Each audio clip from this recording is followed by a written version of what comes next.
மக்களுக்கு நல்லது பண்றதுக்கு அரசியலுக்கு வாங்கடா, கொள்ளை அடிக்கிறது கொலை பண்றதுக்கு கூட அரசியலுக்கு. நம்ம பீஸ் நீங்கள் படத்துக்கு வந்து ரியாக்ஷன் வீடியோ பார்த்துருப்பீங்க, அதுக்கப்புறம் வந்து பார்த்தீங்கன்னா பாட்டுக்கு ரியாக்ஷன் வீடியோ பார்த்துருப்பீங்க. ஆனால் என்னைக்காவது ஒரு பிரச்சாரத்துக்கு ரியாக்ஷன் வீடியோ பார்த்துருக்கீங்களா? இன்றைக்கி நான் பண்ண போகிறேன். அது ஏன்னு கேட்டிங்கன்னா, தளபதியோடைய இந்த சென்னை பிரச்சாரம் இன்றைக்கி பார்த்தீங்களா, அந்த கான்வாய் செட்டப்லாம் பார்க்கும்போது எனக்கு சிஎம்யா ரியல் சிஎம் அப்படியே உள்ளே அப்படியே வந்தால் எப்படி இருக்கும் தமிழ்நாட்டுக்குள்ளே அப்படின்ற மாதிரி. எத்தனை மாநிலத்துக்கு போனாலும் இன்றைக்கி சென்னையில் கொடுத்துருக்க பாதுகாப்பு பார்த்திங்கன்னு வச்சிங்களேன், வேறு லெவல். அவ்வளோ பாதுகாப்பு. இவ்வளோ நாளாக இந்த பாதுகாப்பெல்லாம் எப்படா கொடுக்க முடியாமல் போச்சு உங்களுக்கு அப்படின்ற கேள்வி நமக்கு வருது இல்லை? என்னப்பா எங்கே போனாலும் கூட்டம் வருதுன்னு 1008 கண்டிஷன் போட்ட சிஎம் ஸ்டாலின் சார் இப்போ எப்படி சார் முடியுது இவ்வளோ பாதுகாப்பு? அந்த பாருங்கள் அப்படியே இந்த பக்கம் முன்னாடி 3, இந்த பக்கம் 2 ஜீப்பு, இந்த பக்கம் 2 ஜீப்பு, பின்னாடி அவ்வளோ பெரிய போலீஸ் வண்டி.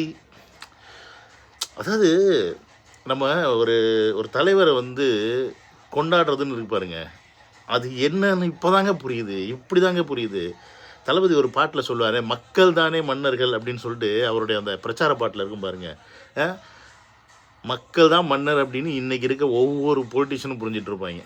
மக்கள் வந்து மனசு வச்சா அவங்க தான் வந்து அடுத்த தலை அப்படின்றது வந்து இன்றைக்கி இவ்வளோ நாளில் புரிஞ்சுக்கலையா, இன்றைக்கி என்ன இன்றைக்கி மட்டும் அப்படின்னு கேட்கலாம். அது இருக்குங்க, அது இருக்குது. சென்னை திமுகவின் கோட்டை, என்னது சென்னை திமுகவின் கோட்டைன்னு சொன்னாங்க பாருங்க. எல்லாருடைய பிதுக்கிட்டார், பிதுக்கி எனக்கு இது பாருங்களேன், வண்டி வந்துக்கிட்டே இருக்குது, ஒருத்தரும் கூட பயம் இல்லை. இப்படி ஓடுறாங்க, இந்த பக்கம் வர்றாங்க, எப்படியாவது அவரை போய் பார்த்துடணும், எப்படியாவது அவர்கிட்ட போய் கையை கொடுத்துடணும் அப்படின்னு சொல்லிட்டு நான் பார்த்துட்டு தான் பேசுகிறேன், லைவ் பார்த்துட்டு தான் உங்கள்கிட்ட பேசிகிட்டு இருக்கேன். அதான ரியாக்ஷன் வீடியோவே. எனக்கு ஆச்சரியமாக இருக்குங்க. இத்தனை வருஷம் எனக்கு இப்போ ஒரு 40+ வயசாகுது, இப்படிலாம் ஒரு தலைவனை வந்து யாருமே தமிழ்நாட்டு மக்கள் கொண்டாடி பார்த்தது இல்லைங்க. சத்தியமாக சொல்கிறேன். எப்படி ஒரு கொண்டாட்டம். ஐயோ, எங்கே போனாலும் பின்னாடியே போகிறாங்க பாருங்கள். அதுதான் ஒரு எப்படி சொன்னால், ரியல் சிஎம், மக்களுடைய சிஎம் களத்தில் வந்தால் அவருக்கு என்ன மாதிரியான வரவேற்பு இருக்கும் அப்படின்னு சொல்கிறத அதை வந்து இன்றைக்கி தளபதி தான் வந்து எல்லாருக்கும் காமிச்சிட்ருக்காரு. ஒட்டுமொத்த பொலிட்டீஷியனுக்கும் காமிச்சிட்ருக்காரு. இன்றைக்கி ஒட்டுமொத்த பொலிட்டிக்கல் சினாரியோமே மாறி போய் எல்லோரும் பிதுங்கி போய் உட்காந்துருக்காங்க. என்ன பண்ண போகிறாங்க, ஏது பண்ண போகிறாங்கன்னு தெரியலன்னு சொல்லிட்டு. ஏன்னா போகிற இடத்துலலாம் திமுகவுக்கு செருப்படி விடுது. ஒருத்தங்க கூட வந்து விடுறதில்ல. எல்லோரும் இன்றைக்கி கேள்வி கேட்க ஆரம்பிச்சிட்டாங்க. இத்தனை நாள் இந்த மக்களை கேள்வி கேட்க விடாமல் வச்சுருந்த இந்த திராவிட கும்பலை கூண்டோடு கைலாசத்தில் ஏற்றி அனுப்பி வச்சிட்டார். போங்கடா நீங்களாம், நான் பார்த்துக்கிறேன்டா என் மக்களை அப்படின்னு சொல்லிட்டு இறங்கியிருக்காரு பாருங்க. எவ்வளோ அவர் அராஜகம் பண்ணுறாங்க, அழிச்சாட்டியம் பண்ணுறாங்க. அந்த அராஜகம் அழிச்சாட்டியத்துக்கெல்லாம் வந்து ஒட்டுமொத்த பதிலாக தான் இன்றைக்கி மக்கள் வந்து இவ்வளோ பெரிய வரவேற்பை கொடுக்குறாங்க. அங்கே பாருங்கள், வண்டி வந்துக்கிட்டே இருக்குது. புசுக்கு உள்ளே போடுறாங்க இல்லையா? ஐயோ,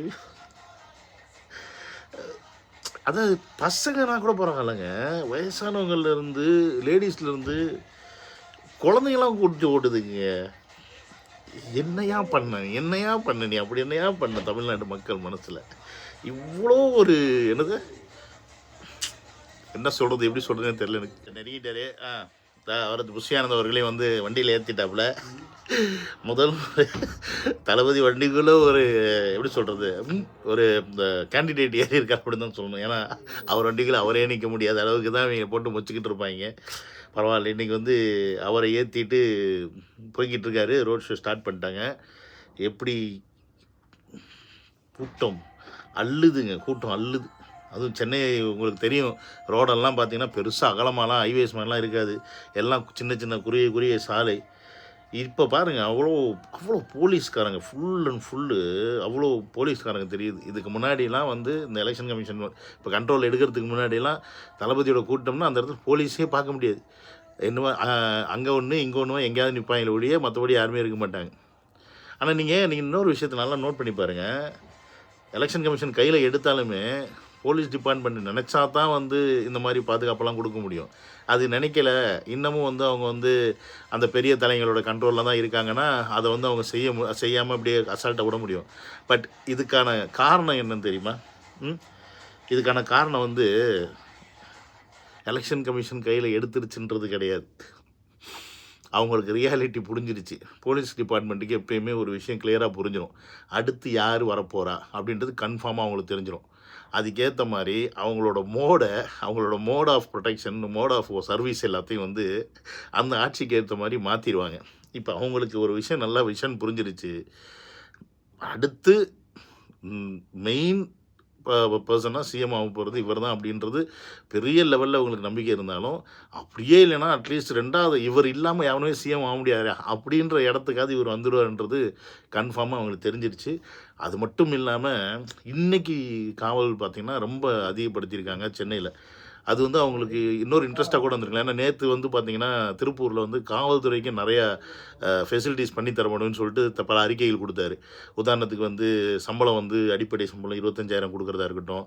அப்புறம் அவங்களுக்குன்னு வந்து பார்த்திங்கன்னா முக்கியமான நகரங்களில் வந்து மருத்துவமனை ஏற்பாடு பண்ணி தரதா இருக்கட்டும். அப்புறம் லேடிஸ்க்கு வந்து அந்த எப்படி சொல்கிறது நகரும் பாத்ரூம்ஸு.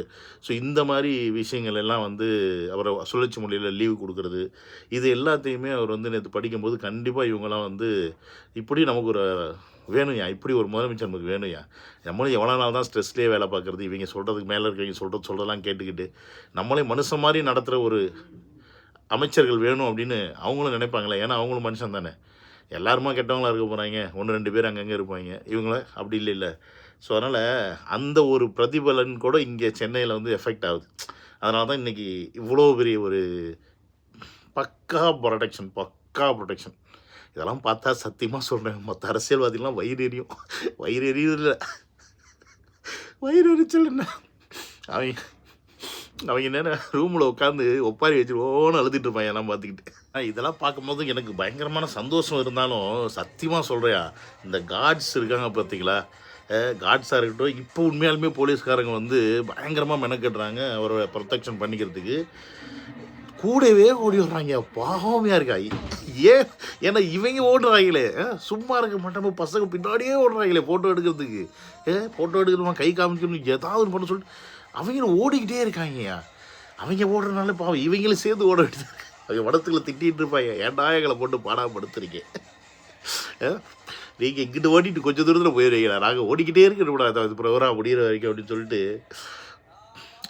சத்தியமாக சொல்கிறேங்க, இப்படி ஒரு சினாரியோ, இப்படி ஒரு சீனெல்லாம் தமிழ்நாட்டில் இது வரைக்கும் யாருமே பார்த்ததில்ல, இன்க்ளூடிங் காவல்துறை கூட. இப்படி ஒரு கூட்டம், இந்த மாதிரி ஒரு மக்கள் போகிற இடத்துல எல்லாம் மக்கள் ஆரவாரமாக கொண்டாடுற விஷயமா இருக்கட்டும்.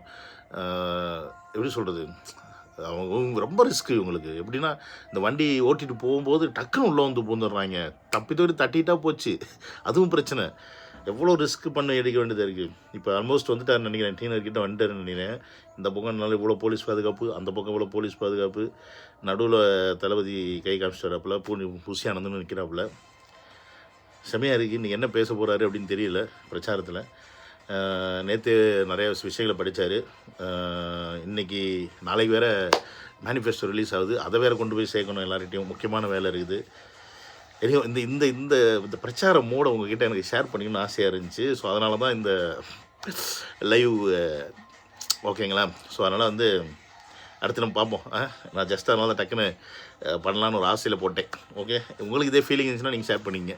Okay guys, so another video love you, take care, bye. Hello நண்பன், எப்படி இருக்கிறீங்க? உங்கள் எல்லாருமே தெரியும், நான் வந்து அரபு நாட்டில் இருந்து தான் இந்த வீடியோஸ்லாம் போட்டுட்ருக்கேன். உங்களுக்கு இப்போ அரபு நாட்டோட சுச்சுவேஷன்ஸ் எல்லாமே தெரியும். ஏன்னா ஈரான் இஸ்ரேல் வார்னால பல பேர் இங்கே வந்து வேலை இழந்திருக்காங்க, வேலையை விட்டு ஊருக்கு போயிருக்காங்க. ஸோ வேலை இல்லாமல் இங்கேயே நிறைய பேர் இருக்கிறாங்க. ஸோ அப்படி ஒரு சூழலில் தான் நானும் இருக்கிறேன். கடந்த 2 மாதமாச்சு எனக்கு வேலை போய். நான் இங்கே சர்வை பண்ணுறதுக்கு எனக்கு உங்களுடைய சப்போர்ட் தேவை. ஸோ முடிஞ்சுன்னா உங்களால் இந்த QR கோட் யூஸ் பண்ணி உங்களால் முடிஞ்ச சப்போர்ட்டை நீங்கள் எனக்கு செய்யுங்க.